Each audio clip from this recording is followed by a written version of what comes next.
cas où un fœtus se présente en siège en fin de grossesse, ça correspond à plus ou moins 3 à 4% des grossesses à terme, il y a en fait 3 possibilités qui seront discutées avec l'équipe médicale. Il est toujours possible d'envisager une césarienne, même si ce n'est pas la préférence de l'équipe médicale ici au CHR de Namur, parce que la césarienne aura des conséquences potentiellement sur l'avenir reproductif de la patiente, sur des grossesses ultérieures.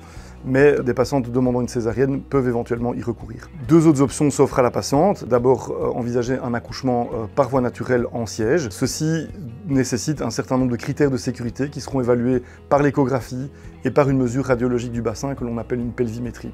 Enfin, une 3e possibilité est donc la version par manœuvre externe, manœuvre au cours de laquelle on obtient un bébé tête en bas par des manœuvres sur l'abdomen.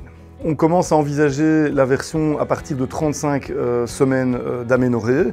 Si le fœtus se présente encore en siège à cet âge de grossesse-là, on va entamer la discussion avec le couple sur l'option qui lui semble la plus appropriée pour la naissance de l'enfant. La version par manœuvre externe, elle doit être réalisée aux alentours de 37 semaines.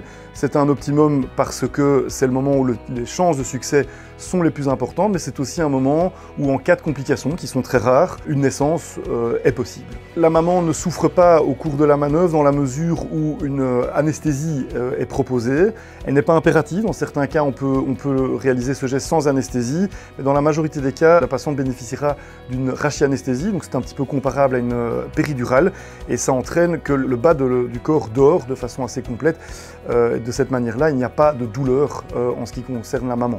Pour ce qui est du bébé, il n'y a pas de douleur à craindre et le bébé est bien entendu surveillé au cours de la manœuvre par le monitoring ou également par une sonde d'échographie pour s'assurer que la manœuvre est bien supportée par le bébé.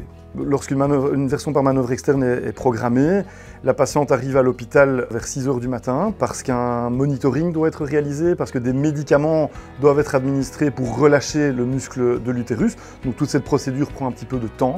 Et puis, vers 8 h du matin, la patiente est accueillie dans la salle d'opération du quartier de naissance, donc c'est au sein même du quartier de naissance.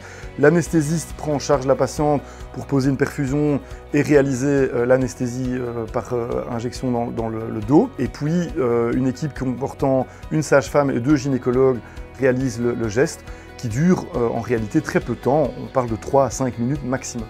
La version est un geste qui comporte peu de risques. Les complications significatives concernent moins d'1% des patientes. On a une démarche bien sûr pour les minimiser.